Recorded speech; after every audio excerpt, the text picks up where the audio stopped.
Assalamualaikum warahmatullahi wabarakatuh. Selamat pagi pemirsa, senang sekali saya Karisma Soraya kembali hadir tentunya untuk menemani Anda dalam acara Semangat Pagi. Semangat, semangat, semangat.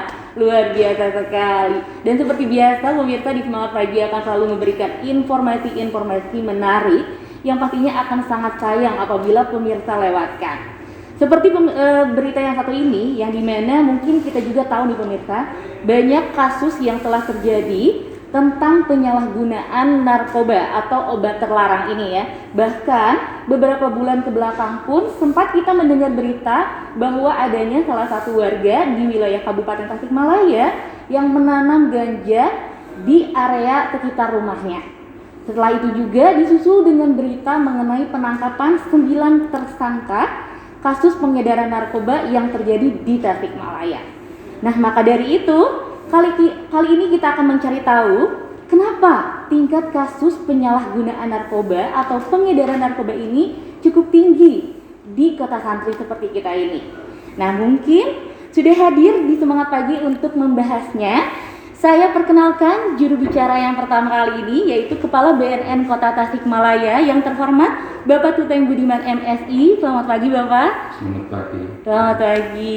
Dan selanjutnya juga telah hadir Kepala Lokapom Kota Tasikmalaya yang terhormat Bapak Jaja Setia Permana MSI. Selamat pagi Pak. Selamat pagi. Oke, bagaimana Pak kabarnya hari ini?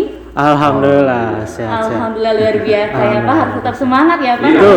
Betul, karena kita ada di Semangat Pagi, jadi harus semangat, apalagi ini masih pagi-pagi ya Pak ya. Siap. Oke, nah mungkin Pak, karena tadi kita sudah membahas mengenai kenapa sih Pak gitu ya, tingkat penyalahgunaan obat narkoba ini sangat tinggi. Notabene Tasikmalaya ini adalah kota santri seperti itu ya Pak, jadi seolah-olah ini ada positif dan negatifnya gitu ya ditandingkan kota santri dan tingkat kasus narkoba yang tinggi seperti itu. Bisa mungkin Pak dijelaskan terlebih dahulu oleh Kepala BNN Kota Tasikmalaya khususnya mengenai kondisi penyalahgunaan narkoba pada saat ini.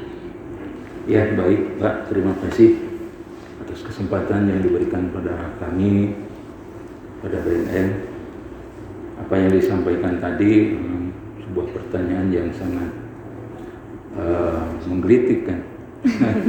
Betul. Dari satu sisi kita ini julukan dengan kota santri, dari satu sisi yang lain penyalahgunaan narkoba memang di wilayah Priangan ini sangat rawan di kota Tasikmalaya ini.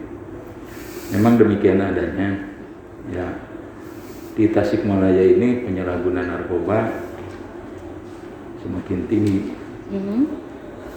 Tapi kalau dilihat dari sisi persentase, memang persentase di tingkat Jawa Barat kita menurun. Oke, ada penurunan seperti itu Pak? Iya kan dulu sempat ya notabene Tasikmalaya katanya peringkat 2, 3 itu sampai di ya seperti ranking 1 sampai 5 itu selalu masuk dulu.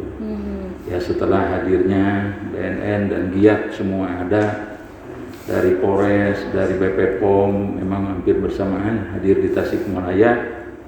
Ya sekarang ini ada di peringkat 18. Oke, jadi sudah tidak di 5 besar ya Pak ya? Tidak di 5 besar lagi sebetulnya. Tapi setelah kita ada di dalamnya, memang penyalahguna ya semakin banyak. Betul. Karena pengguna-pengguna lama ini yang menjadi para pecandu yang memang belum berubah.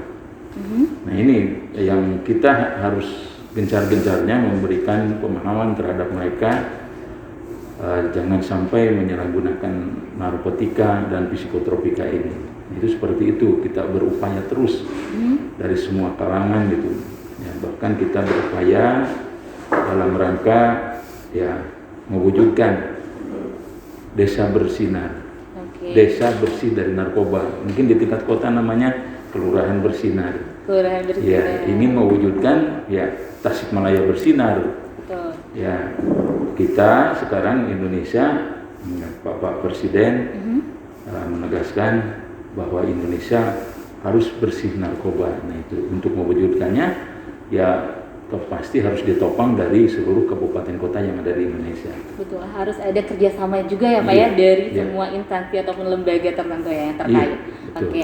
Tadi mungkin tapi masih banyak juga nih Pak ya berita-berita yang bertebaran mengenai kasus narkoba ini yang dikatakan katanya masih tinggi, tapi mungkin faktanya alhamdulillah mungkin sekarang udah ada penurunan juga ya Pak ya dari tingkat kasus penyalahgunaan obat terlarang tersebut. Tapi biasanya kenapa sih Pak, tapi tetap aja kan ya tadi masih ada gitu ya. Kenapa sih kasus ini tuh masih marak gitu Pak? Apakah karena obat yang memang sangat mudah didapatkan oleh mereka atau bagaimana nih Pak? Jadi dari penyalahgunaan narkoba ini banyak ragamnya. Jadi ada orang yang menggunakan dari bahan dari ganja, ada yang sabu, ada juga yang penyalahgunaan psikotropika, yaitu obat-obatan terlarang. Ya, bahkan kita ini harus mencegah dengan bahannya, prekursornya itu. Betul. Ya, Bahan utama ya Pak ya? bahan utama pembuat narkoba itu kan prekursor, itu harus dicegah. Itu jangan sampai terjadi, karena ya membuat sabu aba-aba itu gampang sekali gitu kan. Gitu. Memang orang-orang kita ini ngulik gitu kan, orangnya gitu, pinter-pinter gitu. Betul. Nah ini penyalahguna dari sabu memang masih marah, kita juga masih ada anak-anak remaja yang sifatnya coba-coba. Tapi tidak kalah penting para penyalahguna dari ya, obat-obatan terlarang. Nah, ini masih gitu kan di tingkat remaja masih ada mereka itu, bahkan kita sering mendapatkan mereka bertransaksi lah gitu kan. Betul. Beli bahannya bukan bahan tapi udah jadi, beli pilnya itu dari kota besar, ada yang dari Bandung, dari Jakarta, dijual di Tasikmalaya. Padahal itu merupakan kan larangan dan tidak boleh. Betul. Orang per orang bukan badan menjual obat-obatan Secara gitu. ilegal gitu ya Pak ya? Ilegal kan gitu. Ilegal gitu. Ya. Betul. Nah, itu seperti itu masih ada dan masih marak di Tasikmalaya ini. Jadi ini mah karena oknum-oknum tertentu juga mungkin ya Pak ya? Oke baik Pak. Nah tadi sempat menjelaskan juga ya Pak, berarti tingkat penyalahgunaan narkoba ini mungkin masih ada masih ada penyebaran juga gitu ya, karena mungkin masih ada masyarakat atau oknum-oknum tertentu yang masih menyalahgunakan ini gitu ya Pak ya. Nah boleh Pak dikasih tahu kenapa sih kasus ini tuh semakin marak gitu loh? Apa karena memang obat-obatnya ini diperjualbelikan dengan bebas di pasaran, ataukah memang ada oknum tertentu yang memang sangat sulit gitu untuk masih diungkapnya gitu loh oknum-oknum ini? Boleh Pak dijelaskan? Iya, jadi memang sangat marak penyalahguna ini. Ya, yang pertama mungkin mudah didapat. Ya dari mana itu didapatnya? Kan ada oknum-oknum yang sengaja memperjualbelikan obat-obatan terlarang ini. Ada ya perusahaan-perusahaan juga kan, ya oknum perusahaan yang memperjualbelikan juga. Nah ini mereka atau anak-anak yang ingin mencoba, ya dari mulut ke mulut sampai dia sampai mengetahui. Nah itu ingin coba seperti apa, terus membelinya juga semakin mudah. Nah ini jadi maraklah itu yang menggunakan obat-obatan terlarang ini. Jadi sangat mudah lah gitu. Itu ya, jadi sangat mudah didapatkan. Sulit orangnya untuk diungkap, justru pengungkapannya juga paling mudah gitu. Paling mudah. Kalau sudah ada kepancing aja satu ya Pak ya. Satu gitu. Anak ya maklum mungkin anak yang pemula. Betul. Sangat mudah sekali gitu. Gitu. Justru ya kita mohon maaf, usia-usia remaja, usia-usia SMP itu kan kita pernah mendapatkannya gitu. Dari sana kan sangat mudah. Dari mana bahan? Dari mana belinya? Cepat terungkapnya gitu.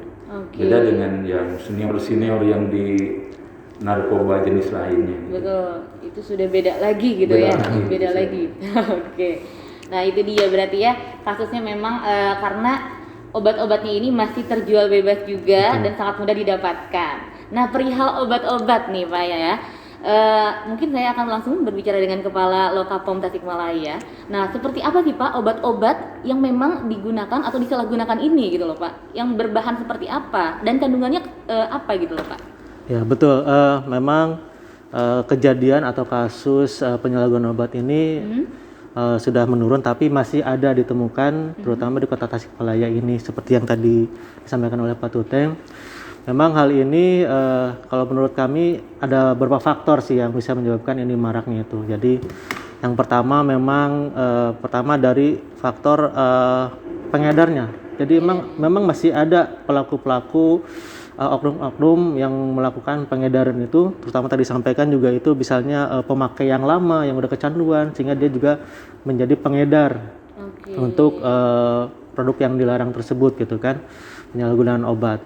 Dan yang kedua pemakai, faktor pemakai. Sebenarnya ini adalah korban sebenarnya kalau menurut kami ini kan, soalnya banyak yang faktor pemakai ini mereka itu belum paham, belum mengetahui bahayanya dari obat-obat, mengkonsumsi obat-obat dan disalahgunakan ini gitu kan, bagaimana merusaknya kesehatan, bagaimana nanti juga bisa merusak pola pikir gitu kan, perilaku dan sebagainya.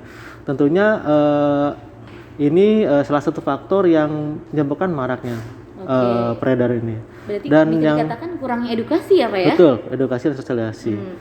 Mungkin sudah ada tapi efektivitas efisiennya itu yang perlu kita tingkatkan lagi untuk meningkatkan pemahaman, pengetahuan dari ya terutama generasi muda kan yang menjadi korban tadi itu yang banyak terjadi itu. Dan yang ketiga, faktor ketiga memang adanya sekarang ini seperti kemajuan teknologi juga internet gitu kan, adanya peredaran-peredaran online yang orang mudah untuk melakukan menjual produk gitu kan, dan orang juga bisa mudah mencari informasi, mencari barang itu kan, tinggal searching mau obat apa, dipermudah itu. Ya, sebenarnya satu sisi itu sangat baik sekali untuk meningkatkan perekonomian kita gitu kan, meningkatkan ya persebaran produk lain sebagainya. Tapi salah satu sisi di mana ada oknum tadi yang sebagai pengedar itu memanfaatkan hal tersebut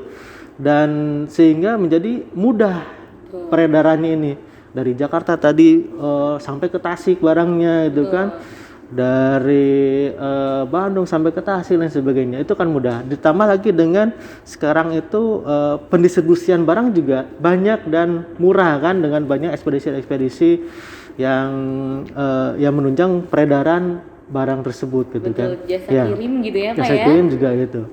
Dan terkait memang obat-obatan yang banyak disalahgunakan, betul tadi disampaikan bahwa selain narkotika, golongan narkotika seperti sabu gitu kan, ekstasi yang ini, sekarang memang banyak juga penyalahgunaan memang obat-obat kalau kita bilang obat golongan keras gitu kan. Dan tidak sedikit juga ada obat golongan bebas terbatas dan prekursor, dan juga ada yang kita sebut dengan obat-obat tertentu yang banyak disalahgunakan tadi itu, banyak disalahgunakan seperti itu ya. Jadi memang obat-obat ini seharusnya memang bukan terlarang gitu ya Pak ya, tapi hanya mungkin disalahgunakannya itu gitu ya, karena memang ini tuh obat tuh bisa jadi untuk di dunia medis seperti itu ya, salah satunya mungkin ya membantu dalam dunia medis seperti itu, tapi mungkin malah disalahgunakan atau apa yang tidak sesuai resep dokter mungkin ya Pak ya, seperti itu. Nah pemirsa, selanjutnya juga kita akan mencari tahu sebenarnya kasus-kasus penyalahgunaan narkoba ini banyaknya di tingkatnya mana nih, pemuda kah, remaja kah gitu ya, atau justru orang-orang dewasa gitu ya. Nah pemirsa, kita akan mencari tahu jawabannya setelah yang satu ini, jadi jangan kemana-mana, tetap di Semangat Pagi. Ya pemirsa, terima kasih Anda masih bersama kami tentunya dalam acara Semangat Pagi. Semangat, semangat, semangat, luar biasa sekali. Dan saya juga masih bersama Kepala BNN Kota Tasikmalaya, yaitu Bapak Tuteng Budiman MSI. Terima kasih Bapak masih di sini. Dan juga bersama Kepala Lokapom Tasikmalaya, Bapak Jaja Setia Permana MSI juga ya. Jadi Bapak terima kasih juga masih di sini, masih bersama saya tentunya, dan masih menemani pemirsa di rumah. Kita akan lebih detail lagi membahas mengenai tolak penyalahgunaan obat narkotika, psikotropika, dan prekursor ini, karena sesuai dengan tema kita hari ini ya Pak ya. Nah baik, selanjutnya mungkin Pak ada pertanyaan yang ingin saya sampaikan nih Pak. Nah kalau dilihat dari kalangannya, mungkin tadi Bapak sempat menyinggung sedikit bahwa katanya yang banyak menggunakan atau menyalahgunakan narkoba ini adalah remaja mungkin ya Pak ya. Oke. Boleh minta dijelaskan Pak, kenapa sih remaja ini bisa kasusnya ini tinggi gitu loh Pak? Apakah memang obatnya mudah didapatkan dengan misalnya kalau misalnya secara awam ya Pak ya, mungkin para remaja ini belum memiliki uang gitu ya, belum memiliki uang, ada keterbatasan juga seperti itu. Apakah memang ini mudah gitu, mudah didapatkan atau bagaimana nih Pak? Ada beberapa faktor memang yang menjadi pemicu anak-anak menjadi penyalahguna gitu kan. Khususnya di wilayah Tasik, baik kota maupun kabupaten ini memang marak di usia remaja lah, gitu, yang itu masih usia produktif. Ya, ada dari sejak usia SD sampai tingkat SMA juga masih ada yang menjadi penyalahguna obat-obatan ini gitu kan. Tapi tidak di obat saja, ada yang di ganja, ada di sabu. Nah, tapi kenapa obat lebih mudah gitu? Betul. Nah, sekarang ini kan satu penjualan lewat apa yang disampaikan Pak Jaja tadi, lebih mudah kurir. Ya, jasa kurir kan. Jasa kirimnya ya, gitu jasa ya, sudah kirimnya, banyak gitu ya Pak ya. Dan bisa dipesan lewat online. Betul. Itu udah sampai ke pelosok juga, ke wilayah-wilayah yang pesisir di kabupaten sana, di pegunungan, itu menggunakan itu jasa kurir itu udah nyampe gitu. Betul. Oke. Cukup dengan pembelian misalkan 100.000 berapa puluh butir gitu kan, karena harganya terjangkau oleh anak-anak dengan biaya ya ongkos jajan anak-anak lah, ongkos sekolah atau apa gitu. Apalagi sekarang di era pandemi ini banyak anak yang tinggal di rumah. Betul. Aktivitas kurang. Jadi tingkat kejenuhannya lebih tinggi gitu kan. Akhirnya kongko-kongko kan, tidak sekolah, tapi justru ya banyak bergaul lah dengan anak generasi muda, dengan oknum-oknum. Nah, di sanalah sifat coba, ada yang menawarin ya dengan gratis dulu gitu. Betul. Nah, di sana mencoba, satu semakin nyaman, dia akhirnya mengorbankan uang jajannya untuk beli gitu kan. Ada yang dijual 10.000 tiga, ada yang dijual 10.000 satu, tergantung jenis obatnya. Itu beda-beda obat gitu. Ada yang 5.000 satu butir. Nah ini, jadi tingkat kesananya setelah menggunakan itu, menurut yang bersangkutan penyalahguna, saya tanya itu ada rasa nyaman menggunakan obat-obatan itu, ya merasa play katanya gitu kan. Halusinasi mungkin? Ya kalau halusinasi enggak gitu mereka, tapi play, tertidur gitu kan, seperti itu. Tapi celakanya ini kalau sudah ada itikat kurang baik berbuat ya kriminal. Karena mereka ini yang sudah kebiasaan menggunakan pil, itu tidak hanya pil, dikonsumsi pil saja, dicampur dengan yang lainnya, minum-minuman yang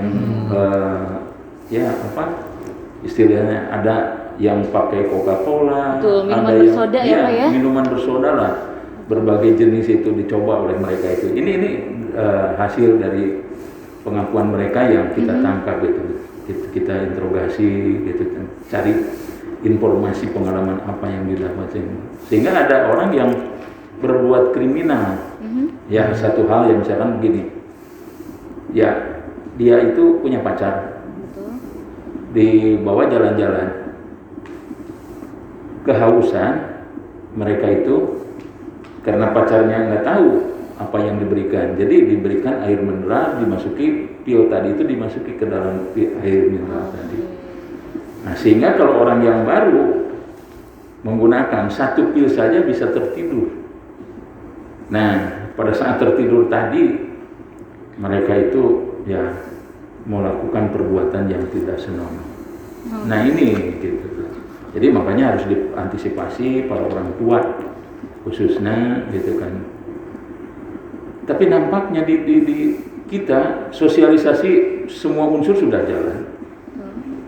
Dari kami, dari BPOM, dari Polres, itu bahkan masyarakat juga pernah dilatih oleh kita. Tapi itu tadi masih belum menyadari Bahkan kadang-kadang orang tuanya sendiri kurang kepeduliannya setelah diingatkan oleh kita. Tapi setelah ditangkap barulah nangis gitu kan. Nah ini, nah itulah. Gitu. Karena mungkin mengingat usia remaja masih labil ya Pak ya, masih ke bawah angin. Kalau misalnya kita bisa terbawa ke sana ke positif, ke hal yang negatif juga gitu ya. Jadi memang betul-betul perlu dukungan juga dari berbagai pihak, baik itu dari keluarga ataupun lingkungannya ya. Tadi unik, menarik juga nih Pak terkait obat-obatannya ini ya, apalagi tadi katanya ada efek yang bikin nge-fly juga ya kan, bikin apalagi tadi juga tertidur. Nah kira-kira nih Pak, di dalam obat ini memang ada kandungan apa dan memang apakah obat ini memang bebas dijual di pasaran atau bagaimana nih Pak? Ya, makasih. Mungkin sebelumnya saya jelaskan dulu terkait dengan obat itu ya.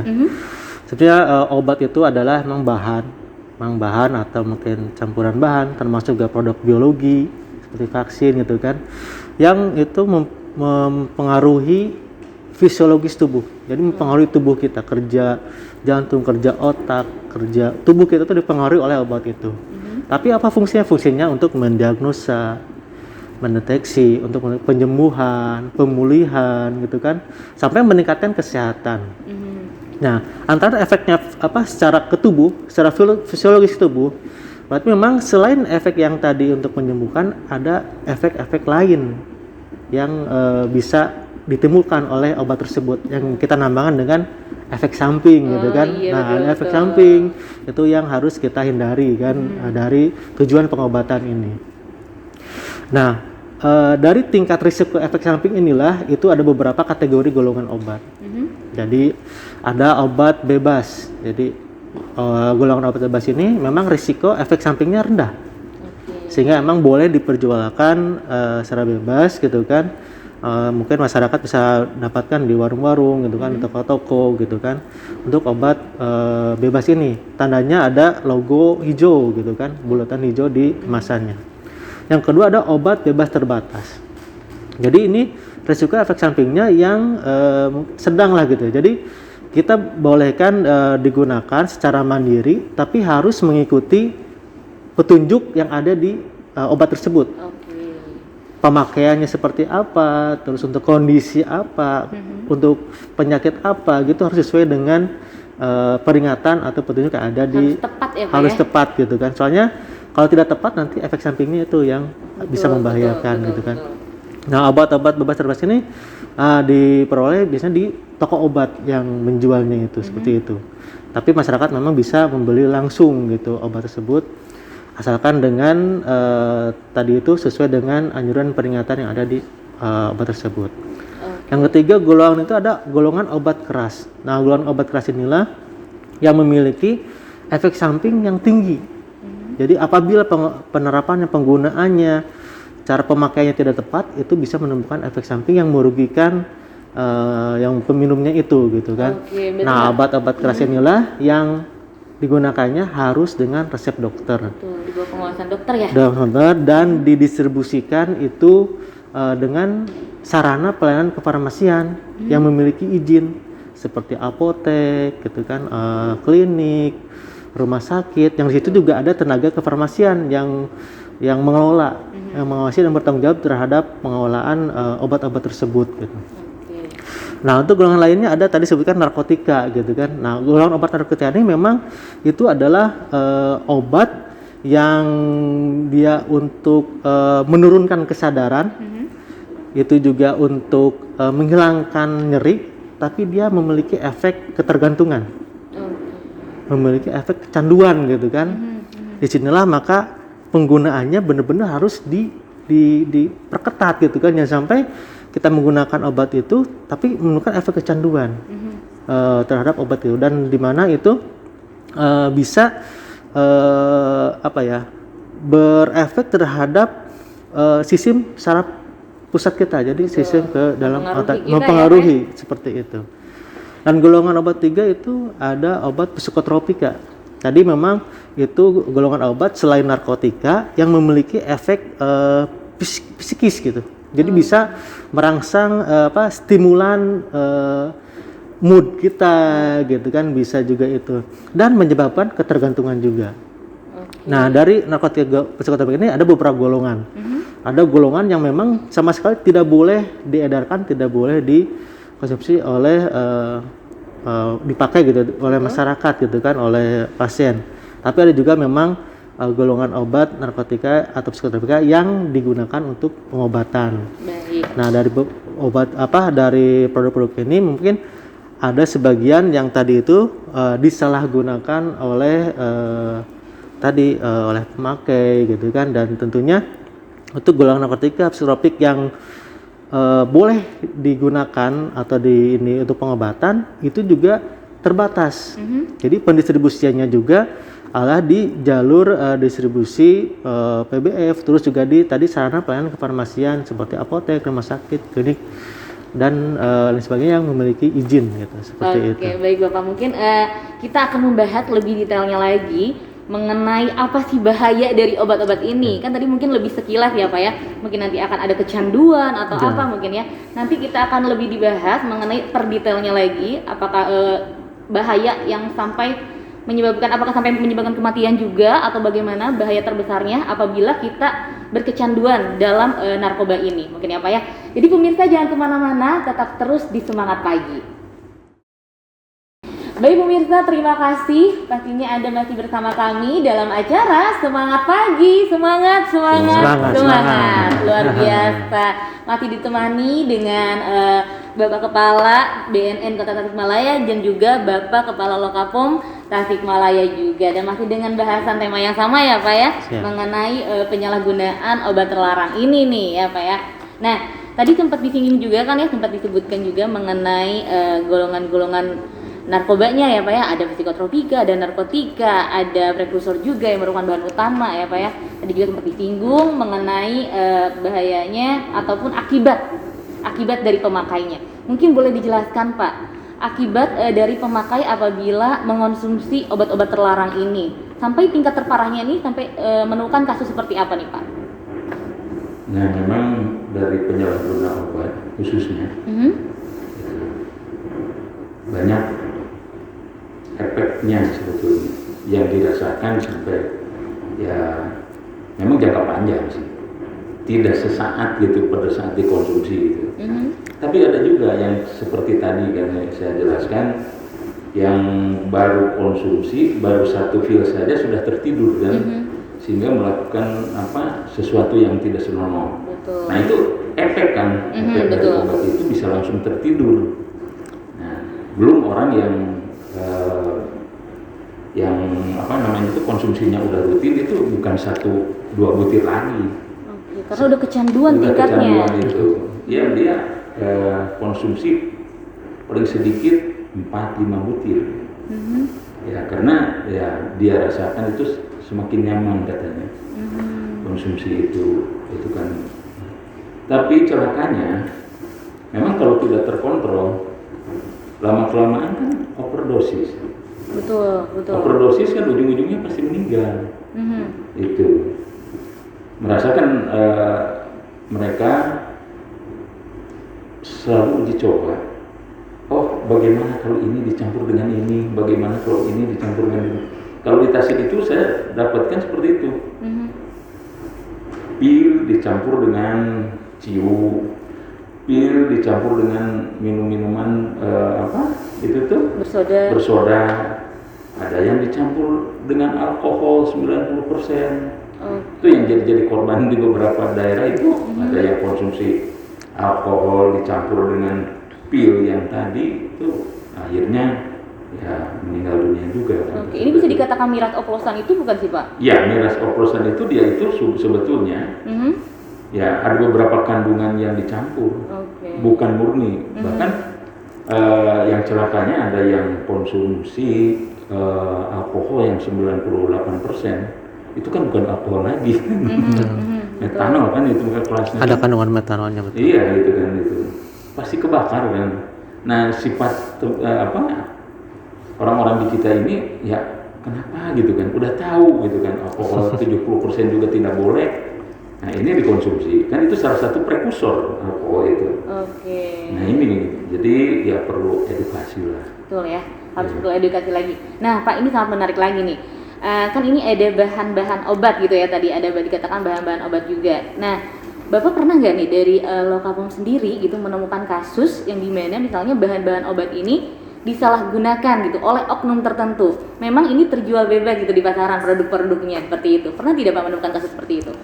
Ya, penyalahgunaan obat ini memang tadi sebutkan banyak macamnya gitu kan. Tadi memang ada yang dikonsumsi langsung, ada juga yang melalui peracikan-peracikan dengan penambahan bahan lain gitu kan. Dan ada juga memang penyalahgunaan obat ini yang ditambahkan ke produk lain gitu. Misalnya ke tadi seperti obat tradisional gitu kan. Nah, sebenarnya kan obat tradisional itu kan sebenarnya kan itu adalah obat yang berasal dari alam kan. Betul. Menggunakan bahan tradisional aja. Ya. Betul, dari bahan-bahan dari alam gitu kan, baik itu tumbuhan ataupun hewan gitu kan. Tapi ini lantaran mungkin untuk mendapatkan efek yang cepat, saya bilang itu ada memang oknum produsen-produsen terutama yang ilegal itu yang menambahkan bahan obat ini ke dalam produk obat tradisional tersebut. Yang tentunya dengan penambahan itu kan kita tidak bisa memastikan keamanannya. Betul. Kejelasan dari kadarnya berapa, nanti dari dosis untuk pemakaiannya berapa, dan itu tadi kan udah mungkin kami sampaikan juga bahwa obat-obatnya kan memiliki efek samping kan. Betul. Apabila tadi misalnya tidak dikonsumsi dengan tepat gitu kan, jumlahnya dengan tepat, itu bisa menyebabkan kerusakan juga terhadap kesehatan kita. Dan kita tidak tahu yang ditambahkan obat di dalam obat tradisional itu seberapa banyak gitu kan. Betul. Dan orang mungkin sekarang image-nya itu kan kalau obat tradisional itu aman gitu kan. Ini obat tradisional itu aman, jadinya mungkin bisa dikonsumsi. Ada di obat tradisional bisa sehari mungkin berapa kali karena gitu kan. Istilahnya kalau yang obat tradisional nggak ada efek samping nih ya, mau sebanyak apapun juga karena ini dari bahan alami. Seperti itu biasanya kan seperti itu kan, tidak ada efek samping, aman untuk dikonsumsi. Tapi apabila itu tambahkan dengan produk obat tadi itu, tentunya dengan pengonsumsian yang bebas tadi itu sangat membahayakan karena kan? Akan ada reaksi senyawa lain ya Pak ya dari obat itu ya apabila ditambahkan seperti itu ya. Tadi itu ada efek sampingnya yang tadi bisa membahayakan terhadap kesehatan kita gitu kan. Nah itu memang bentuk-bentuk penyalahgunaan obat yang selama ini kami temukan gitu kan. Dan tentunya tadi juga ini perlu sosialisasi juga memang selama ini sudah ada sosialisasi tapi mungkin perlu kita tingkatkan lagi sosialisasi, terutama tadi itu obat tradisional berarti kepada produsennya, pembuat obat tradisional, bahwa memang praktek-praktek itu sebenarnya dilarang dan itu memang ada ancaman hukuman juga gitu kan. Barang siapa yang memproduksi obat tradisional dengan menambahkan bahan kimia obat itu ada ancaman hukumannya seperti itu. Oke, baik. Nah, kalau misalnya dari Lokapom sendiri nih Pak ya, usaha atau upaya apa nih yang sudah dibuat atau adakah aturan khusus gitu ya yang sudah diterapkan gitu untuk mengurangi kasus-kasus yang seperti ini lagi gitu Pak? Betul, kami dari Badan POM memang selalu terus berupaya untuk melakukan pencegahan dan pemberantasan produk ilegal dan juga penyalahgunaan obat ini gitu kan. Terutama di tahun 2017 memang kita udah mencanangkan aksi nasional dan kebetulan juga itu sama Bapak Presiden sendiri. Betul. Bapak Jokowi yang melakukan pencanangannya aksi nasional pemberantasan obat ilegal dan penyalahgunaan obat. Itu juga dilakukan bersama lintas sektor juga dengan kepolisian, termasuk dengan BNN juga. Bagaimana kita juga bersinergi untuk melakukan pemberantasan tadi itu. Nah dari aksi ini memang ada tiga kegiatan lah gitu, 3 aksi. Yang pertama itu adalah pencegahan. Yang kedua itu adalah pendeteksian dan yang ketiga itu adalah respon atau penindakan gitu kan. Nah untuk aksi pencegahan ini, nah ini yang kegiatan-kegiatan yang kita memberikan sosialisasi, kita memberikan informasi, kita memberikan pemahaman kepada masyarakat, terutama juga generasi muda gitu kan terkait dengan bahaya penyalahgunaan obat ini gitu kan. Dan kemarin bulan Maret tahun 2021 kalau tidak salah juga kami sudah melakukan sosialisasi edukasi kepada generasi muda yang ada di Kabupaten Banjar, dan alhamdulillah juga itu terselenggara atas kerjasama kami Lokapom Semaya dengan BNN Pak, BNN Kabupaten Ciamis pada waktu itu. Soalnya kan Kota Banjar itu masuk di wilayah Kabupaten BNN Kabupaten Ciamis Pak ya. Nah itu Dan upaya-upaya kerjasama inilah memang yang selalu kami akan tingkatkan gitu kan, untuk melakukan sosialisasi ini. Soalnya kami merasa juga ini bukan dari leading serta kami aja gitu, tapi dari BNN juga, dari kepolisian juga, dan mudah-mudahan dengan kita berkolaborasi, bekerja sama, saling bersinergi, aksi yang pertama tadi itu pencegahan, bagaimana kita meningkatkan pengetahuan, pemahaman, bagaimana bahayanya itu kepada masyarakat, ini bisa lebih efektif lagi gitu kan diterima, dan bisa meningkatkan kewaspadaan terutama generasi muda tadi. Nah, untuk aksi yang kedua itu aksi pendeteksian. Memang ini yang kita lakukan untuk mendeteksi bagaimana peredaran obat-obat ini. Kami melakukan pendeteksian terutama di jalur distribusi yang resmi, dari pabrik ke PBF, sampai ke sarana pelayanan informasian, ke apotek, dan juga sampai ke konsumen atau ke pasien gitu kan. Nah, kami melakukan pemeriksaan, melakukan pengawasan, apakah di situ terjadi kebocoran. Seperti tadi kan mungkin ada bagaimana sih Kak, ini mudah didapatkan gitu Pak ya. Apakah emang terjadi kebocoran, bisa dari apotek atau mungkin dari PBF-nya bahkan gitu kan, atau dari industrinya ini kebocorannya. Dan upaya-upaya ini yang kami lakukan itu untuk mencegah tadi, mendeteksi tadi ya. Mendeteksi apakah ada kebocoran tidak. Kalau bisa ada kebocoran langsung kita tindak. Baik itu PBF atau mungkin apotek dan sarana lainnya, langsung kami tindak untuk menutup kebocoran tadi itu. Jangan sampai produk-produk yang ini harusnya ke yang berhak gitu kan, ke pasien gitu kan, sebenarnya bisa bocor dan sampai ke oknum pengedar atau sampai ke pemakai. Malah digunakan bebas untuk disalahgunakan. Dan yang ketiga itu aksi respon, penindakan gitu kan. Ya, kami juga melakukan penindakan terhadap kasus-kasus penyalahgunaan obat atau mungkin produk obat ilegal gitu kan. Dan juga kerjasama juga terutama dengan BNN Kota Tasikmalaya, dengan kepolisian juga, di mana kami juga mungkin tadi sempat disampaikan oleh Pak Tuteng, kami juga membackup juga kegiatan-kegiatan dari BNN gitu kan, terkait dengan pengujian, mungkin dengan kepolisian Polres Kota Tasik kita juga membantu untuk menyediakan saksi ahli gitu kan untuk penanganan kasusnya dan sebagainya. Jadi dalam respon ini juga kami melakukan juga sinergi juga, kolaborasi juga dengan instansi lain terutama dengan penegak hukum, upaya kita memberantas terjadinya kasus penyalahgunaan obat ini dan peredaran produk obat ilegal ini. Pastinya agar kira gitu ya, membuat sanksi juga ya. Betul, Pak ya. Itu yang kami harapkan gitu kan. Jadi ada aksi nasional ya yang dilakukan oleh BPOM ini tersendiri ya. Oke, itu dari BPOM nih Pak ya. Kalau misalnya dari BNN tersendiri nih Pak, ada nggak Pak upaya untuk memberantas bahkan ya penyalahgunaan obat-obat terlarang ini nih Pak? Kami dari BNN memang telah berupaya, bahkan untuk lingkup Kota Tasik telah ada perda dan sudah selesai pada saat tahun 2000. Perda nomor 6 tahun 2000 adalah Perda P4GN.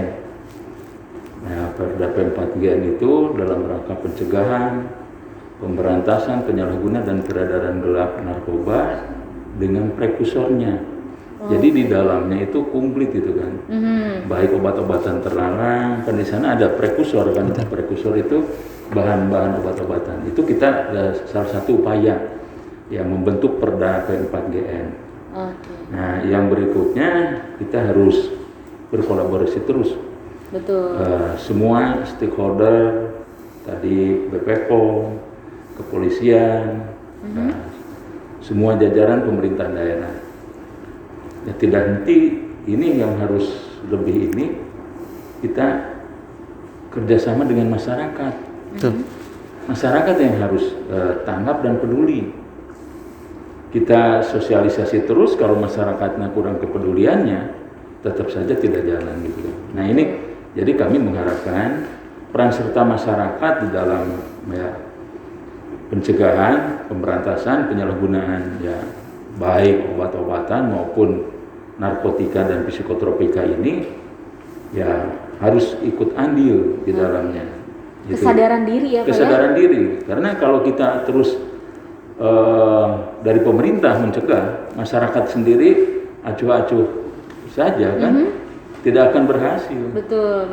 Ya, karena upaya apapun ya toh kembali ke masyarakat sendiri. Oke, baik. Nah ini masyarakat yang harus kami sangat mengharapkan dan memohon gitu kan.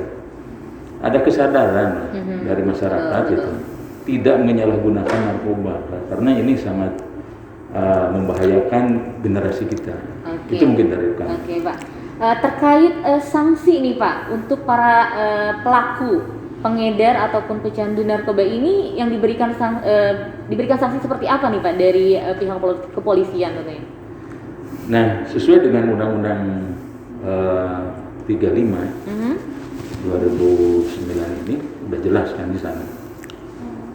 Bagi penyalahguna itu kan diberikan sanksi dengan sangat berat, bahkan sampai ke hukuman mati gitu. Ya, salah satu contoh kan pabrik PCC yang ada di Kawalu, kita sudah proses secara hukum ya, dia kita tuntutan seumur hidup. Terus yang kemarin pengungkapan sabu yang di jalur Raja Polah yang di bis itu gitu kan, ya itu sudah dalam proses. Ya, sama kita tuntutannya hukuman mati gitu kan. Ya, kita menerapkan sangat berat sekali. Tapi bagi pecandu, kita justru harus menyelamatkan yang jadi korban ini. Jangan yang jadi korban hanya baru coba pakai, kita penjarakan, mereka akhirnya lebih pintar di dalam penjara karena ketemu dengan para gembong di sana, para bandar. Karena yang pemula itu pasti hukumannya ringan kan, pasti hanya setahun bahkan 1 tahun kurang. Begitu keluar, mereka itu kadang-kadang ya jadi kurir bahkan memegang ya barang, karena yang punya barangnya di dalam ya seperti itu kebanyakan. Makanya upaya pemerintah ini sekarang sudah berjalan, semua pihak juga sudah memahami. Jadi para pecandu ini ya kita harus selamatkan. Tapi bagi pecandu bukan penjual dan bukan pengedar. Bagi pecandu sudah beda plat lagi itu ya Pak ya. Ya itu harus diselamatkan dan kita lakukan rehabilitasi. Jadi pemerintah daerah diharapkan ya ikut jadi dalamnya untuk menyelamatkan anak bangsa ini. Ikut merehabilitasi warganya sendiri. Oke, baik, luar biasa sekali. Nah, Pak, ini ada tips gak nih Pak untuk para remaja di luar sana, para masyarakat di luar sana agar tidak terjun ke dalam dunia gelap narkoba ini? Bisa diberikan misalnya tipsnya apa gitu Pak? Atau pesan yang ingin disampaikan dari Kepala BNN Kota Tasikmalaya khususnya? Ya jadi pesan dari kami ya, untuk tidak terjun pada narkoba, jauhi pergaulan yang kurang bermanfaat. Banyaklah aktivitas yang positif, beribadah, kegiatan-kegiatan kepemudaan yang memang benar-benar positif, olahraga gitu kan. Nah, kebanyakan orang yang banyak nganggur dan ngahulang gitu kan. Ada aja jadi kreatifnya ya. Ya itu. Jadi kepenyalahguna itu tinggi gitu. Makanya kita mengharapkan gitu dari kami ini hindari dan jauhilah tempat-tempat yang dikatakan rawan. Gitu. Dan kalau menemukan ya di mana ada penyalahguna, sampaikan ke aparat terdekat, ada Babinsa, ada Babin Kamtibmas. Itu tidak terkecuali misalkan narkotika dan psikotropika, penyalahgunaan obat-obatan pun itu ya udah memahami mereka yang aparat terdekat di masyarakat ini udah paham. Sudah harus dilaporkan ya obat-obat yang seperti itu ya gitu ya. Betul. Jadi udah kerjasama, bahkan mereka udah memahami. Hanya tinggal kepedulian masyarakatnya gitu. Yang enggan kadang-kadang takut. Betul. sama penjual pil saja takut gitu kan gitu, apalagi penjual narkoba kelas tingkat atas ya beda lagi ya. Ini kadang takut Pak sama preman-preman itu kan. Ada ini baru-baru ini datang pada kami hanya oleh penjual pil, mereka takut Pak katanya. Itu seperti itu yang terjadi. Oke. Memang mereka diancam atau seperti apa Pak? Ya mungkin begitu. Ada ancaman itu untuk gerakan tutup mulut. Oke, jadi itu ya Pak ya, untuk hindarilah gitu kan. pesannya ya. Nah, Ya. langsung disampaikan oleh Kepala BNN Kota Tasikmalaya nih pemirsa ya. Jadi hindari, tolong ya. Jadi lakukanlah kegiatan yang positif tentunya ya. Iya. Boleh produktifnya ke hal yang positif ya, jangan ke yang negatif seperti itu. Nah, ini yang terakhir dari Bapak Kepala Lokapom Tasikmalaya yang ingin disampaikan kepada oknum-oknum nih Pak yang sudah tepat ketahuan ataupun ini bisa jadi aware juga atau warning juga nih untuk masyarakat di luar sana yang akan atau hendak menyalahgunakan obat-obat tersebut gitu loh Pak. Boleh Pak dikasih tahu. Ya, tentunya untuk para pengedar gitu masyarakat seperti tadi bahwa ini penyalahgunaan obat ini sangat membahayakan gitu kan, terutama generasi muda. Jadi perlu kita